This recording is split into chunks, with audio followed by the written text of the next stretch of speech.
sejam muito bem-vindos a mais um Papo Astral, que desta vez está recebendo Rafa Rafuage aqui no estúdio. E o tema é a transformação do astral através da cultura hip hop. A cultura hip hop realmente transforma o astral de todo mundo, né, Rafa? De todo mundo. Das pessoas, da comunidade, do bairro, da cidade. Não só através da música, mas também nas suas outras manifestações culturais, como o grafite, a dança. É muito bom, Rafa. Bem-vindo. Que prazer, mais estar aqui contigo e com todo o time da Tintas Renner. E eu acho que hoje a gente vai ter uma ideia muito bacana de conhecer mais a cultura hip hop, mas também eu creio que muitos projetos que hoje a cultura hip hop faz, não só no Rio Grande do Sul, como no Brasil e no mundo, e que de alguma forma, né, eles acabam influenciando na autoestima de jovens e dando condição da galera ter uma vida útil cada vez mais digna e feliz. Muito bom, Rafa. E a gente está, então, vivendo o ano dos 50 anos, do aniversário de 50 anos do hip hop, que começou lá nos Estados Unidos 50 anos atrás, então. Exato, e olha, é muito bacana da gente ver os 50 anos atrás, que começou com jovens, crianças, adolescentes, e nos dias de hoje ele é perpetuado ainda com crianças e adolescentes. Eu garanto que teus filhos, os filhos de qualquer pessoa que esteja nos assistindo, de alguma forma tem uma intersecção, uma interlocução com o hip hop. Seja na vestimenta, né, na moda, seja na relação da tinta, de pintura, né, da escolha das texturas e tudo que liga com o grafite, na forma da dança, do passo que dança, ou quem dirá na relação das próprias playlists que se escuta, atrelado muito aos DJs de hip hop. Então eu creio que hoje o hip hop ele está sim dentro das casas e faz essa relação de manter a cultura sempre jovem, né? A gente hoje está chegando na primeira geração de idosos da cultura hip hop e é muito louco de ver isso, né? Porque é uma cultura que sim, a gente chama de jovem, mas hoje a gente tá chegando nas pessoas que estão aí beirando 60, 65 anos. O Nelson Triunfo, que é considerado um dos pais do hip hop brasileiro, tá chegando a 65 anos, né? Então é muito legal da gente ver que, ainda assim, com uma idade mais avançada, mas essas pessoas também se mantêm de alguma forma mentalmente jovens, né? Com um pensamento bacana, um pensamento não conservador, um pensamento que de alguma forma acaba, né, incluindo e agregando valor e saberes a quem eles estão conectando. Coisa boa, porque de fato a cultura hip hop eleva o astral. Exato. Por isso que a galera se mantém sempre jovem, né, isso Rafa? É uma coisa bacana de dizer, porque eu era um cara que sempre era muito risonho, né? E eu vim de uma época que a cultura hip hop dizia que não podia ter sorriso, né? Então era aquela galera mais sisuda, mais séria. Fechada. E eu entendo isso, né? Porque eram tamanhas resistências que eram enfrentadas, né? Tamanhos desafios que foram enfrentados, inclusive a própria violência, a opressão, né? E que de alguma forma, né? Quando eu surgi e entendi o porquê que tinha que ser mais sisudo, mas quando eu me apresentei também mais risonho, vi que a galera também compreendeu que a gente estava numa fase de transição geracional. E que sim, o trabalho que eles tinham feito lá atrás nos dava a condição de hoje ser assim. E acabei que, quando eu entrei na cultura hip hop em 2002, lá se vão aí 22 anos, né? Então, de alguma forma, esses cabelos brancos não existiam, hoje existem, embora eu tenha 35 anos. Mas eu vejo que isso sim me deixou mais empoderado, né?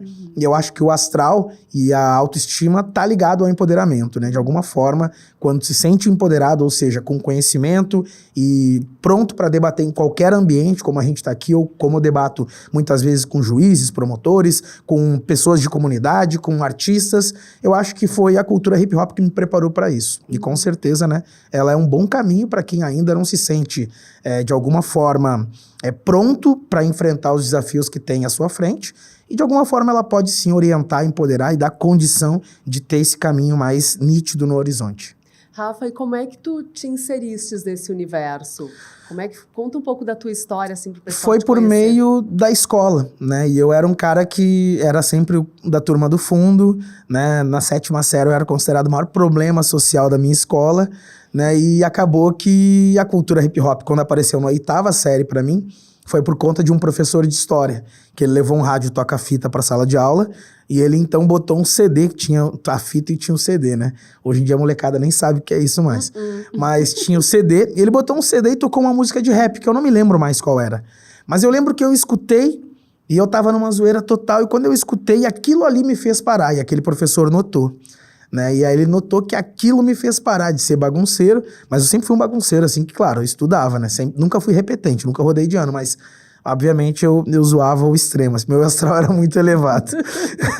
E aí, acabou que a cultura hip hop, na 8ª série, né, em 2002, foi o ano que eu comecei de fato, e ali, no início do ano de 2002, eu iniciei a minha trajetória, porque eu ouvi e falei, eu quero fazer isso. E ali começou, né. Então foi também por meio de um professor que, na época, ele ousou levar a música como algo pedagógico e didático, né? Na época não se ligava muito essa relação música, pedagogia. Hoje em dia é mais comum a gente ver professores que utilizam música como forma, né, de absorção aí dos conhecimentos. Mas na época não se tinha, ele ousou e ali deu muito certo, né? E até hoje eu brinco com ele, assim, ele não tinha noção nenhuma que aquilo ia mudar a minha vida, assim, Tu né? ainda tem contato com esse professor? Tenho contato com ele, sim. Que máximo. Ele mora em isso. Canoas, aqui no Rio Grande do Sul, e é um cara que até hoje eu fico zoando no WhatsApp de vez em quando. A gente nunca mais se viu, né, infelizmente, mas a gente tem contato de WhatsApp, né? Que máximo, que bom ter essa memória também, né, essa gratidão também por essa pessoa que de fato fez aí abrir um caminho que tu estás trilhando até hoje, apesar de ser um jovem, um guri, né, de 35 nem anos. Tanto, mas nem já tanto. há 20 e poucos anos de carreira, de trajetória dentro do hip hop. Aliás, o hip hop, ele tem, digamos assim, acho que 4, me corrija, tá? 4 vertentes, digamos assim. Elementos. Né? Elementos, exatamente. Que são os MCs, os DJs, a dança, do break, O né? breaking. E o grafite. E o breaking esse ano estreia nas Olimpíadas de Paris. Que máximo. Verdade. Outro dia, eu vi um programa outro dia, umas meninas dançando muito break. É impressionante. Não, tem bastante coisa que vai rolar esse ano, e isso é bom, né? Porque de alguma forma quebra estigmas, preconceitos. Eu me lembro quando o skate em 2020, na verdade foi 21 a Olimpíada, mas a Olimpíada é referente a 2020, entrou nas Olimpíadas, e isso ajudou a quebrar uma série de preconceitos que existiam com skatistas, né? Verdade. Antigamente, as pessoas passavam na rua, passava um skatista do lado e escondia a bolsa. Hoje a pessoa quer fazer foto, quer fazer selfie, né? quer pedir autógrafo. A gente vê a Raíssa quebrando aí recordes e recordes e mostrando, inclusive, a força feminina no skate, né? Que já não é de hoje, é histórica, né, também. Mas eu vejo que, sim, eu acho que essa relação de ter começado cedo, assim como a gente estava correlacionando aí com o skate, os elementos do hip hop, me deu condição de também experimentar muitas frentes do hip hop. Eu comecei, na verdade, no grafite, né? Eu era um cara que, sei lá, quando eu tinha uns 5 ou 6 anos, talvez 8, eu desenhava muito bem. E eu era um cara que conseguia projetar o desenho pequeno e tornava ele grande, assim, né? Isso eu então acho a minha máximo. mãe liberou as paredes de casa, né? A minha casa nos anos 90 era toda riscada a parede, né? Por quê? Porque eu desenhava em todas as paredes. Então, sei lá, quando eu tinha 12, 13 anos, indo pros 13, eu comecei a fazer grafite. Comecei dentro de casa, fui pra rua. Aí, lá em Esteio, onde eu morava, fundou uma casa que o nome era USG. Era a União dos Skatistas e Grafiteiros de Esteio. Mas como eu era muito novo, eu não conseguia frequentar diretamente. Por quê? Porque lá eram os caras mais velhos, tinham outras coisas que aconteciam, e a minha mãe sempre muito coruja, cuidadosa, protetora, né? Acabou que eu não podia sair de noite, né? Imagina, eu com 12 anos frequentando um rolê de adulto, né? Então, acaba que eu comecei, mas logo migrei pro rap, né? E aí acabei experimentando as duas vertentes aí, grafite e MC, né? Muito bom. E me tornei um MC. Sim, és um MC também. Mas nós falávamos um pouco nos bastidores, né? E tu me contaste, me falou uma frase que eu guardei aqui. Tu começaste como artista, né? O lado artístico do hip hop. E acabou migrando para um lado mais de gestão do negócio também, porque, enfim, tu faz parte ou ajudou que diversos projetos fossem colocados em prática para que o hip hop fosse visto com melhores olhos. Claro, né? mas isso não é por acaso, né, Maísa? Quando eu te falo isso, por quê? Eu acho que o dever de todo artista, Nina Simone já falou sobre isso, deveria ser refletir seu tempo. Mas refletir seu tempo não basta, né? Porque a teoria, ela não é capaz, muitas vezes, de chegar à prática. Ou seja, muitas vezes a nossa prática é a fundamentação de uma nova teoria. Ou seja, é na tentativa, erros e acertos que a gente vai criando teoria e vai, de alguma forma, alcançando objetivos comuns. E foi o que eu fiz. Eu cheguei num ápice da minha carreira artística, em 2014... que foi ali, talvez, os melhores momentos que eu vivi na cultura hip hop. Foi onde eu viajei grandes países, os melhores festivais, toquei no Hip Hop ao Parque, na Colômbia, para 100 mil pessoas. Toquei no Paris Hip Hop, junto com o grupo Wu-Tang Clan, que é o maior grupo de rap do mundo, dos Estados Unidos, lá na França, em Paris, que é a sede das Olimpíadas esse ano. E a gente vai voltar para a França ano que vem, então tem uma série de coisas, né? Mas eu cheguei no ápice de força, ou seja, de credibilidade no mercado, enfim, de exemplo de ações que eu já tinha feito, né, até então. Que eu vi que a minha força ela não poderia ficar concentrada somente na música, né? Porque a música, ela muda, sim, as vidas das pessoas, mas a música, ela tem uma limitação. Né? Ela tem a limitação que é a prática, né? A música, ela não avança além da mensagem, né? Ela pode, sim, transformar a mente de uma pessoa. Essa pessoa pegar uma pá, pegar uma lata e pintar a parede, ela pode fazer o que quiser. Mas ainda assim, depende muitas vezes, né?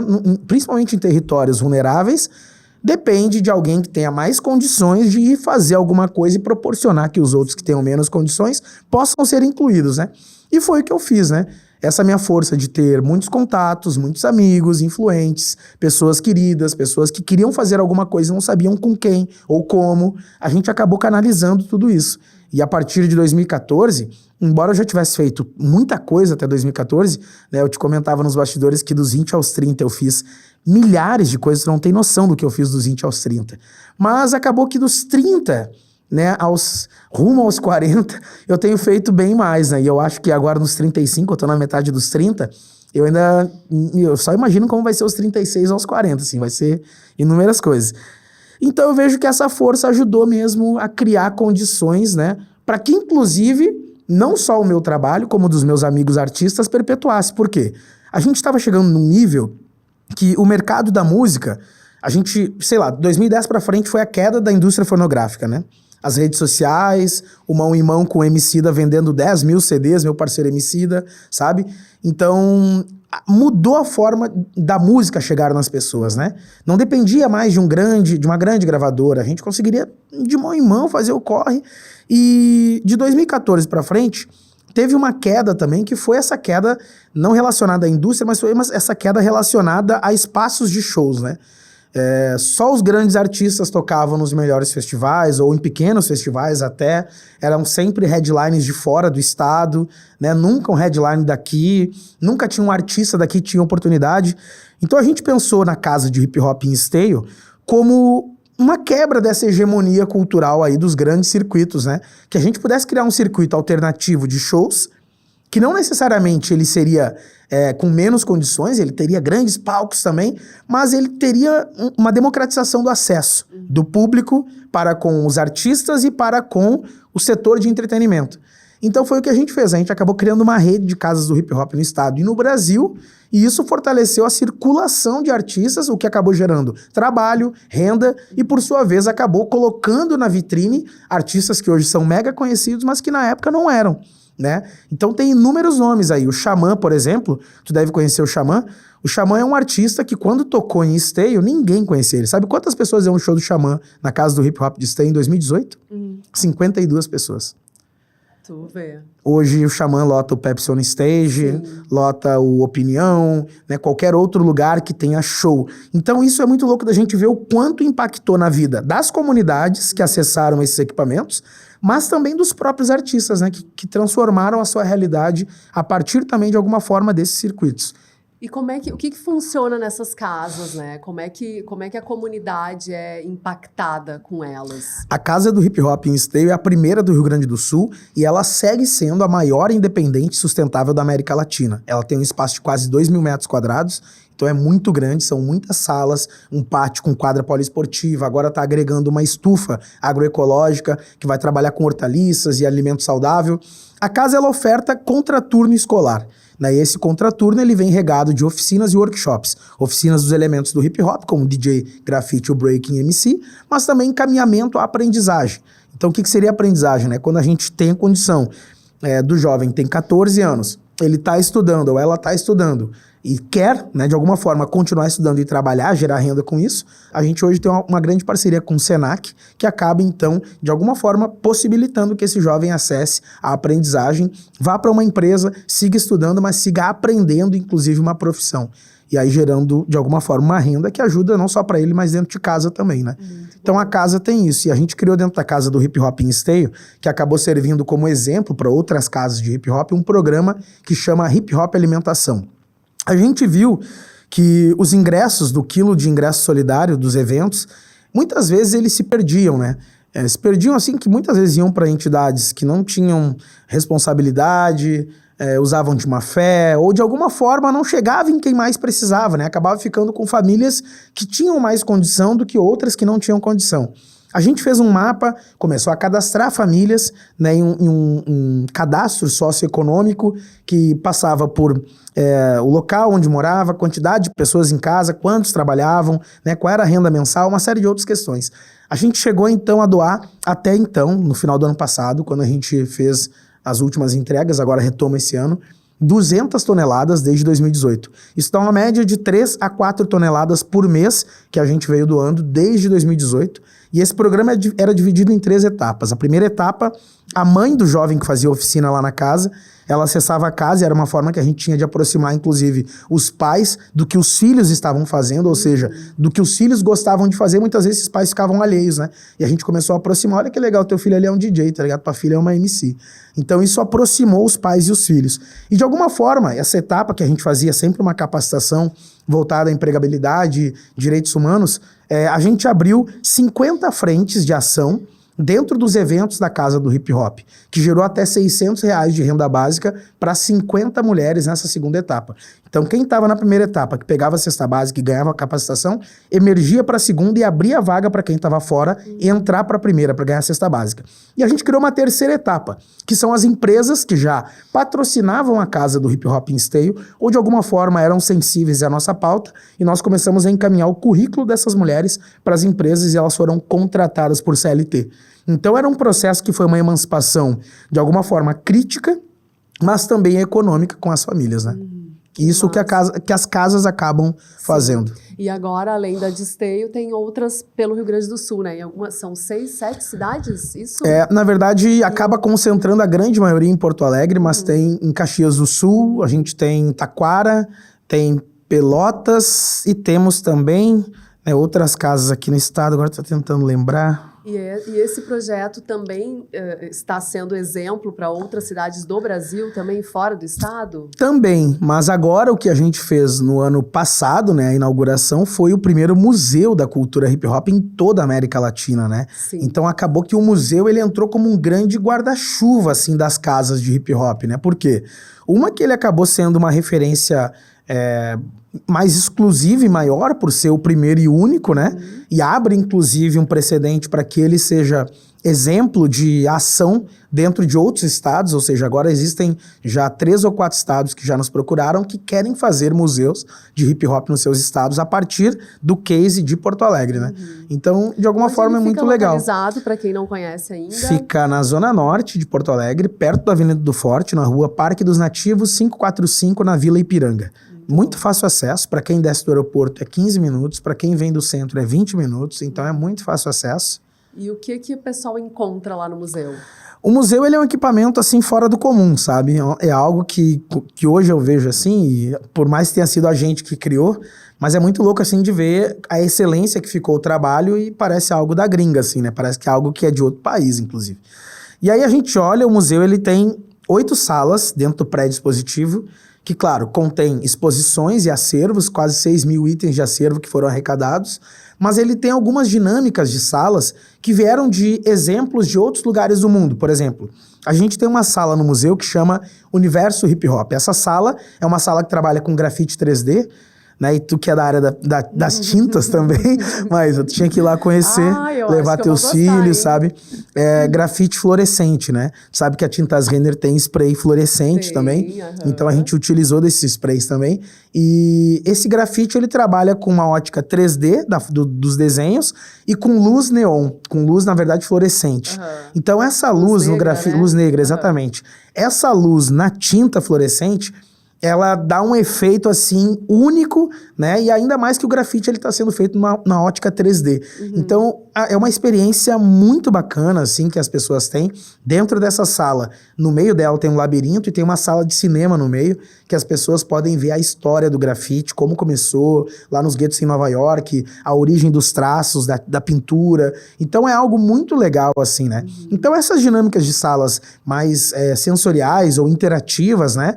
Elas acabam dando um dinamismo para o museu, que hoje tem feito aí girar mais ou menos de 150 a 200 pessoas por dia passando pelo museu. Muito legal, né? Falando do grafite, assim, Porto Alegre tem se voltado muito para isso, né? A gente vê diversos prédios públicos, o centro da capital também, com muitos grafites, muitas pinturas maravilhosas, diversos projetos que envolveram o grafite. Exatamente. E é muito, muito lindo de ver e embeleza a nossa cidade e realmente muda o astral. Muda o astral. E o museu, ele fez um cartão postal. A gente tem uma empena dentro do nosso pátio, que ela é de 400 metros quadrados.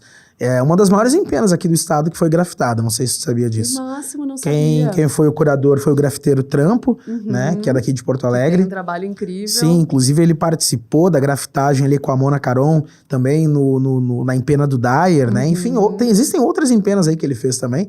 E aqui no nosso espaço a gente trouxe a Guji, que é uma artista negra de Santa Catarina. Ela é uma das maiores grafiteiras hoje do Brasil, né, muralista também, e ela veio e fez a nossa empena. Então virou um cartão postal também aí da nossa comunidade lá na Vila Ipiranga. E o museu, ele tem, né, além das salas expositivas, tem estúdio, né, a gente tem estúdio de podcast, a gente tem uma sala que é um auditório gigante para oficinas, tem multipalco externo com 300 pessoas na arquibancada, enfim, tem uma dinâmica muito bacana, tem uma estufa agroecológica, quadra poliesportiva, que garante uma baita visitação para quem vai. Que demais, então já fica aqui o serviço, fica a dica. E ele fica aberto, qual é o horário? De quarta a domingo, das 9 ao meio-dia e das 14 às 17 horas. Olha aí, uns bons horários aí para o pessoal aí se organizar. Aí tem final de semana também, dá para se organizar, exatamente. Isso aí, muito bom, muito bom. Rafa, me conta, assim, tu achas que, claro, antigamente acho que era ainda mais difícil, assim, a gente conseguir dar voz ao hip hop, né? Tu acredita que ainda há muito preconceito ou essa barreira chamada preconceito, assim, ela já foi quebrada ou está sendo quebrada? Olha, eu acho que o preconceito sempre existe, né? Porque ele está atrelado a uma questão maior, que é a questão estrutural do nosso país, que ela segue sendo racista, machista, homofóbica, né? Então, de alguma forma, isso reflete, né, na nossa ação e no nosso cotidiano. Mas isso, de alguma forma, tem sido combatido e, de alguma forma, orientado, né? Seja com letramento racial, seja com outras questões que contribuem para a evolução das pessoas. E acho que, de alguma forma, todos esses equipamentos que eu citei para ti, as casas de hip hop, o museu agora, né, que tem uma expectativa de visitação de 30 mil pessoas agora em 2024. Então é muito legal da gente ver que nos próximos anos, inclusive, né, tende a aumentar. Quem dirá ser o museu mais visitado do Rio Grande do Sul, sabe? Mais que o Museu da PUC, inclusive. E olha que eu sou um fã do Museu da PUC, fui quando eu era pequenininho lá e tal. É demais. É muito legal. Então, eu vejo que tudo isso, né, de alguma forma, eu acho que a evolução das letras, artistas viraram escritoras, escritores, né, entraram no mundo da literatura. A gente tem um exemplo do Chiquinho de Vilas, que é um rapper lá de Caxias. Ele também era considerado, quando era pequeno, o maior problema da escola. E hoje ele é doutor em educação pela Fevale. Então, mostra, né, que, de alguma forma também, um de nós estar ocupando esses meios, sejam ele na academia, no judiciário, como a gente tem o nosso amigo de Vox, que hoje é um grande juiz, né, e ele tá arrumando aí para ser coisas maiores, desembargador, etc. Ele é um cara que era MC como eu, e hoje ele tá na área do judiciário, né.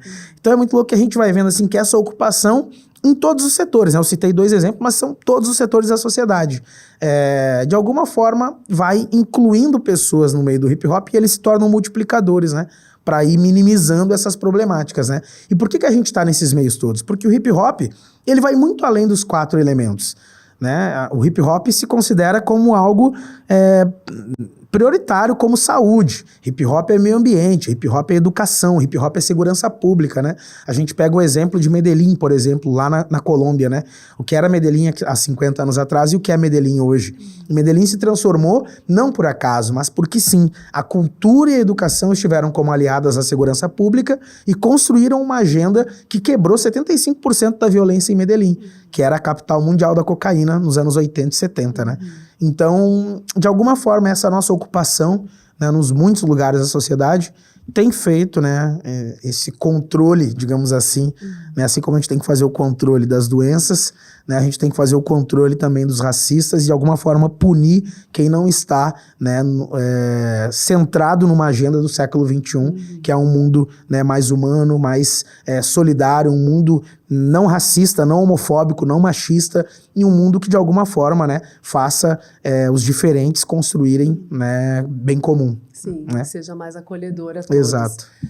Rafa, bom, tu falaste que dos 20 aos 30, tu produziste, criastes muitas coisas, pôde ter a oportunidade aí de gerar muitas coisas. Dos 30 aos 35 já foi bastante coisa, dos 35 a 40... O que tem nessa cabecinha aí, pensando, imaginando? Muita coisa, inclusive dos 30 aos 35 foi o meu filho que eu fiz, né?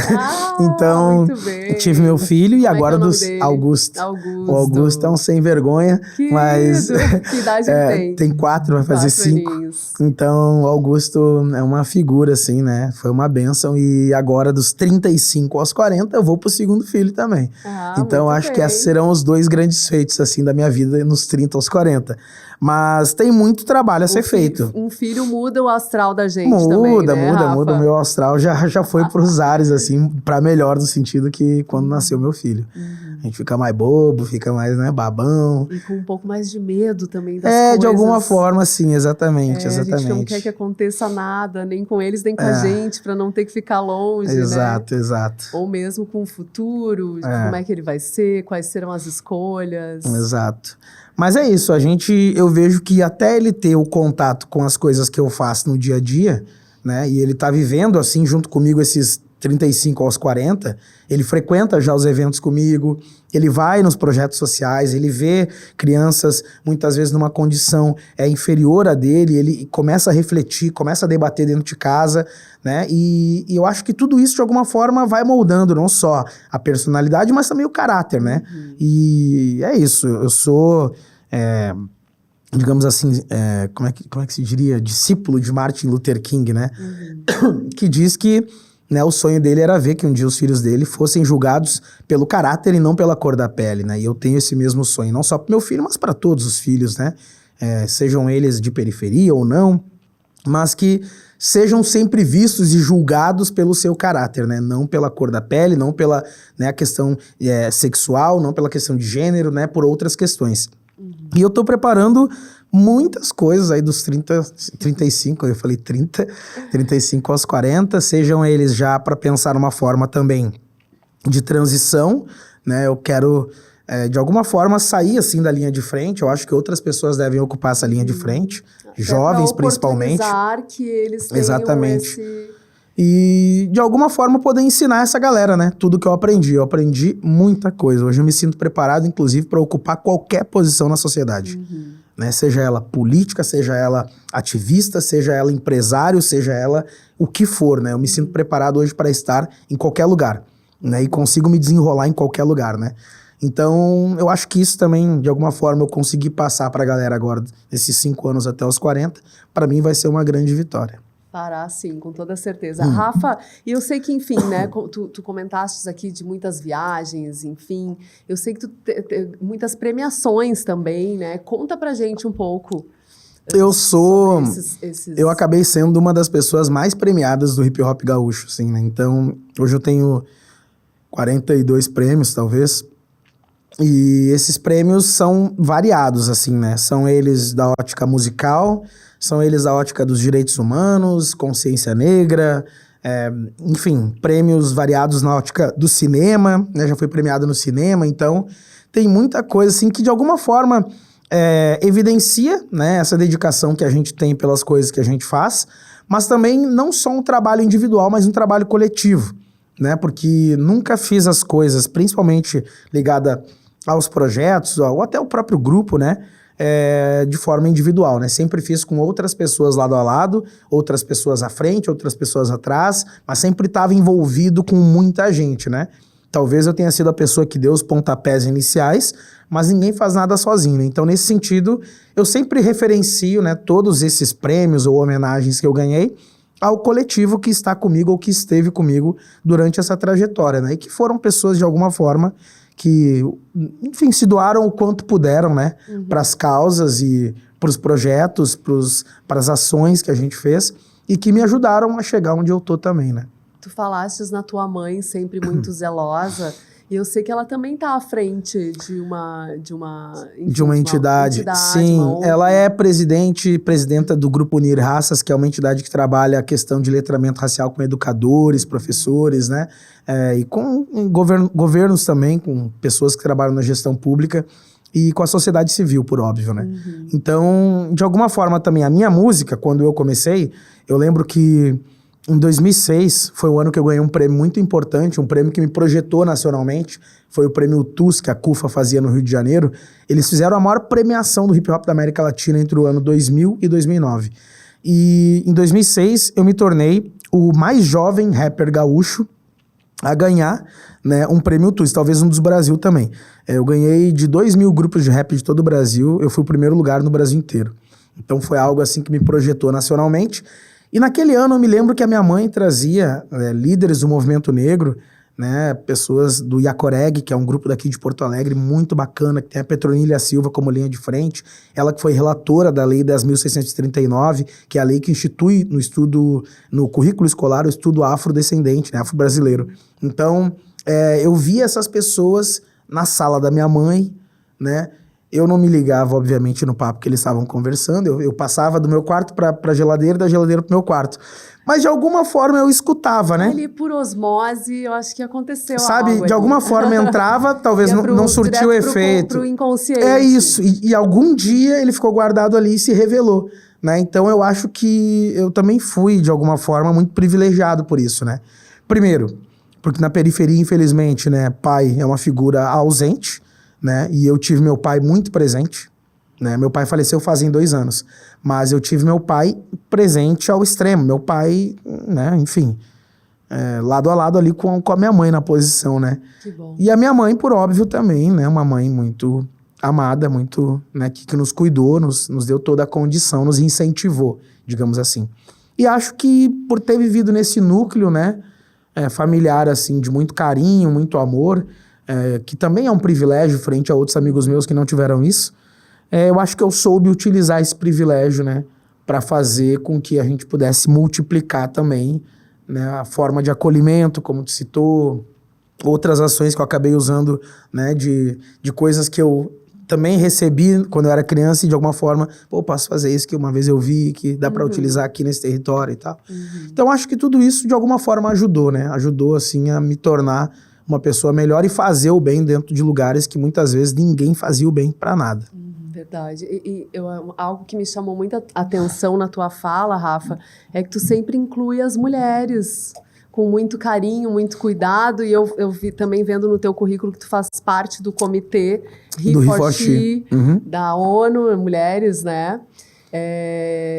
Muito importante a tua fala. Nós vemos de alguns podcasts, de alguns papo astral com mulheres que também têm posições, mulheres jogadoras de futebol, mulheres que têm um cargo de liderança que antigamente eram vistos, né, porque eram cargos mais masculinos. E é importante ouvir na tua fala, que é uma fala tão poderosa, as mulheres estarem muito vivas, muito presentes. Tu sabe que isso não é discurso, sabe? Não é da boca pra fora, assim. O que a gente tem tentado mudar, que eu acho que até 2015, assim, eu tinha uma postura muito machista, não extremista, mas um machismo que carregava nas piadas que não eram piadas, sabe? Em coisas que, infelizmente, quem vive na periferia, mas também vive em outros ambientes, acaba vivendo nesse sistema patriarcal que nos molda para ser ignorantes, assim, criminosos, inclusive, né? E de 2015 para frente, quando eu comecei a participar também do próprio He4She, né? E que a gente teve capacitações de mulheres com homens, mais homens com homens, e todo esse sistema acabou nos abrindo uma possibilidade, assim, de entender, olha, quantas vezes vocês erraram, como é que foi, como é que... E eu acho que todo esse processo também pedagógico que eu recebi me deu condição, embora também eu não acredite muitas vezes que a pedagogia resolve, sabe, muitas vezes quem tá no erro e persistindo no erro, sabe? Pedagogia não resolve, muitas vezes é isso, é crime, é cadeia, é pagar, sabe, enfim. Existem outros meios penais para resolver. Mas quando a gente viu que, enfim, tomou consciência de tudo, e ali depois de 2018 a gente fez uma campanha muito legal, que foi o fim da linha para a violência contra a mulher. A gente pegou o trem e começou a adesivar o chão do trem, né, com frases de impacto, painéis nos trens, com banners nas TVs dentro do trem, né, nos totens, enfim. Foi uma campanha que impactou muito e foi uma campanha que a gente aliou o hip hop com a relação do fim né, da violência contra a mulher, do combate ao feminicídio, uma série de outras questões. E ali a gente fez algo que foi muito importante, sabe? Porque a gente pegou esse conhecimento também eu acho que de desconstrução de quem éramos para reconstruir novos seres aí, né? E de alguma forma a gente trouxe o hip hop como um todo, pegou várias pessoas que também tinham muitas vezes posições, falas, dinâmicas, e fez uma mudança geral, e acabou que eles se tornaram multiplicadores nos territórios também.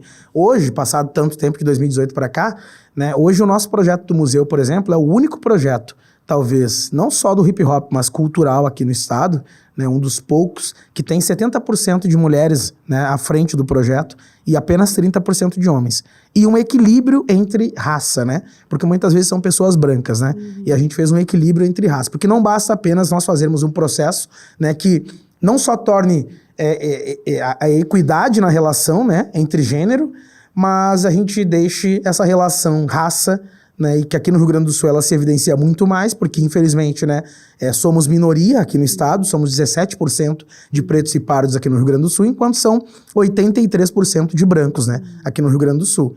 Então isso, de alguma forma, também precisa ser enxergado, né, que quando se ultrapassa a relação do gênero, ou seja, da equidade e da dignidade, né, simultaneamente a isso, a gente também tem que estar atento às questões de raça, né?